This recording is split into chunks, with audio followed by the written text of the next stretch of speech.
Bonjour à tous et bienvenue. Ce matin, j'ai le privilège d'accueillir Monsieur Pascal Mathieu, vice-président de la Croix-Rouge au Québec, une institution emblématique qui œuvre sans le relâche pour soulager les souffrances des plus vulnérables.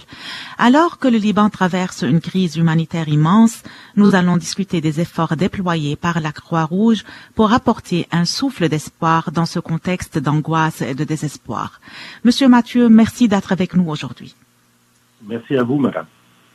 En tant que vice-président de la Croix-Rouge au Canada, quels sont les principaux défis auxquels la Croix-Rouge libanaise fait face actuellement sur le terrain et pouvez-vous nous expliquer comment votre organisation collabore avec elle pour surmonter ces obstacles et adapter les stratégies d'intervention aux besoins spécifiques des populations affectées au Liban?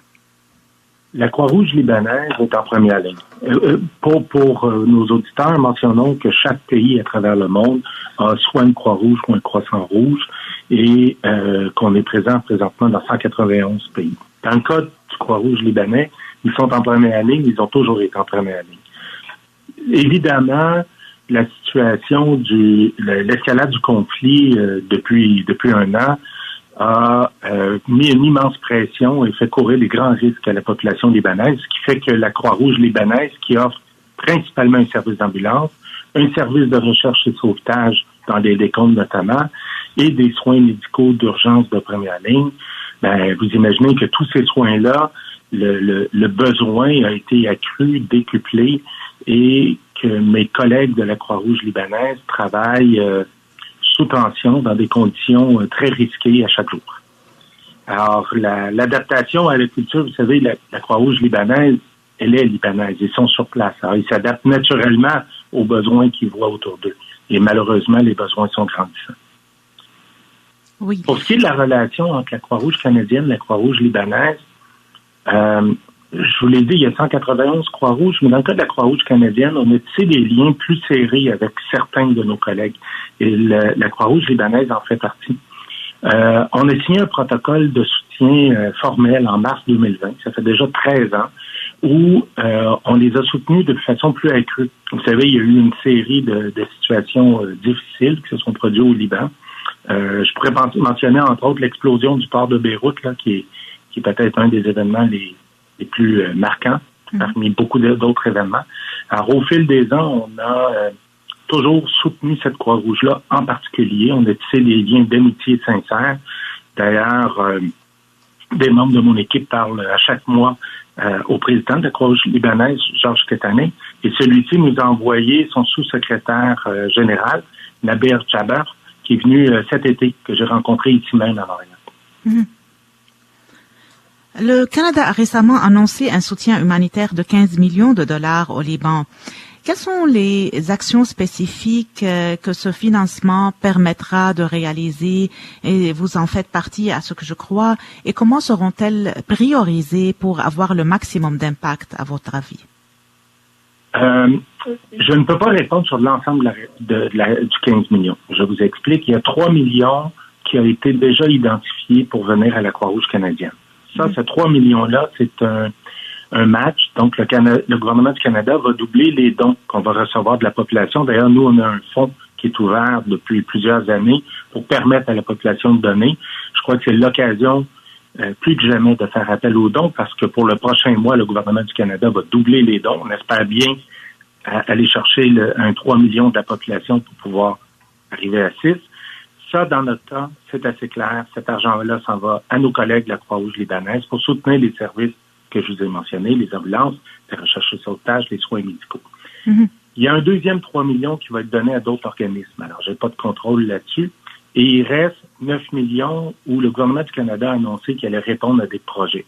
Alors là, les projets n'ont pas été définis, les critères sont pas définis. Alors, c'est très difficile pour moi de vous dire à quoi cet argent-là va servir. Lorsqu'on va bien comprendre les critères, nous, on a l'intention de proposer des projets supplémentaires. Sûrement que d'autres organisations feront le même.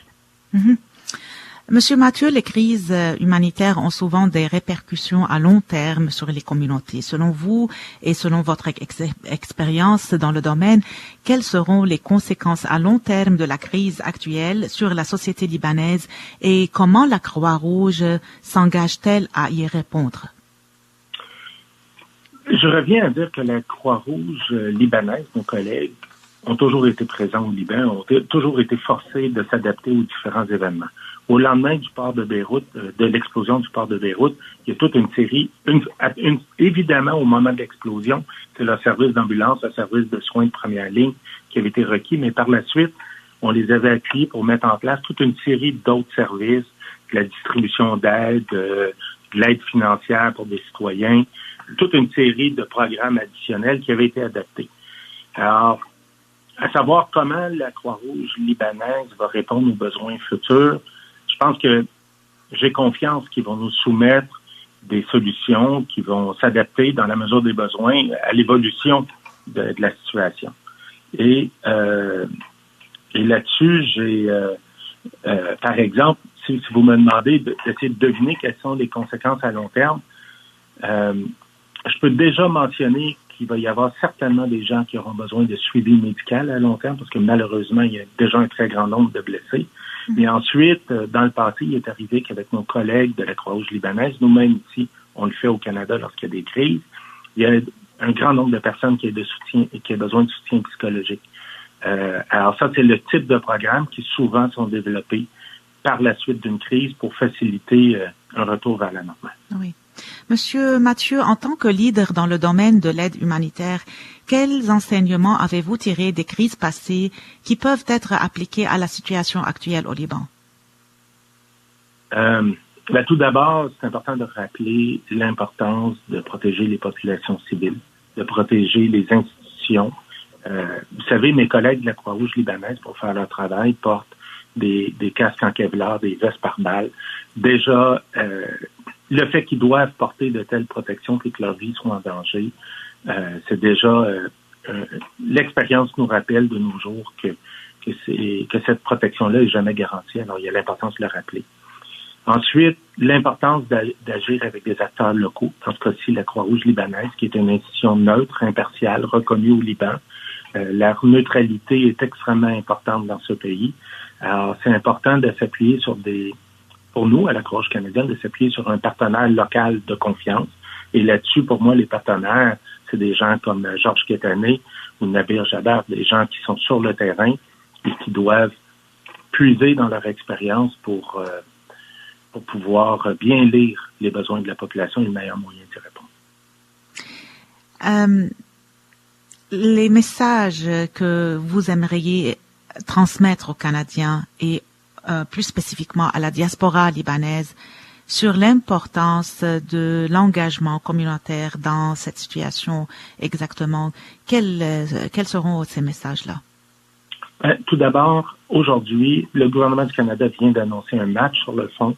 Je crois qu'on devrait tous contribuer au fonds de la Croix-Rouge canadienne pour qu'on puisse optimiser l'argent que le gouvernement du Canada. Vous savez, ils ont dit ils vont matcher jusqu'à 3 millions, mais si on ne reçoit pas pour 3 millions de dons, on va laisser de l'argent sur la table. Alors, profitons de l'occasion pour inviter les gens à faire des dons. Sur le site de la Croix-Rouge, www.croixrouge.ca, vous allez voir qu'on a mis le fonds pour le Liban en toute première page pour que ce soit facile. Ceux qui préfèrent donner au téléphone, il y a le 1-800-418-1111. Je sais qu'il y a déjà des leaders dans la communauté qui organisent aussi des activités de collecte de fonds. On invite les entreprises à y contribuer, on invite les fondations familiales. Ce qu'on peut faire de mieux pour aider la Croix-Rouge libanaise maintenant, c'est se dépêcher d'amasser le 3 millions pendant que le gouvernement du Canada va doubler les dons. Et c'est quand même facile. Et nous, on a la chance de bénéficier de longue date d'un groupe de leaders au sein même de la communauté. Il y a un comité de soutien à la Croix-Rouge libanaise ici à Montréal et à Toronto. Il y a des gens très engagés chez vous. Le président de la Chambre de commerce canado-libanaise, pour en nommer un, mais la présidente, pardon. Alors, on pourrait...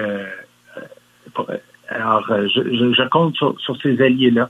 Plusieurs d'entre eux sont des anciens bénévoles de la Croix-Rouge libanaise. Certains d'entre eux avaient risqué leur vie autrefois en conduisant des ambulances dans des conditions difficiles. Aujourd'hui, c'est des citoyens canadiens, des gens bien installés dans nos communautés, mais je compte sur eux puis sur leur engagement pour convaincre tous les Montréalais de contribuer et tous les Canadiens, dans le fond, de contribuer à soutenir la Croix-Rouge libanaise en ces moments difficiles. On salue les anciens et les anciennes membres de la Croix-Rouge libanaise qui sont présentement à Montréal. Et je me joins à vous, Monsieur Mathieu, pour m'adresser aux auditeurs et auditrices. N'oubliez pas que même des gestes simples peuvent faire une grande différence et ensemble, nous pouvons contribuer à un avenir meilleur pour le peuple libanais et pour le Liban. Monsieur Mathieu, merci pour cet échange enrichissant et merci encore d'être avec nous ce matin. Merci beaucoup, Madame Rania. Merci.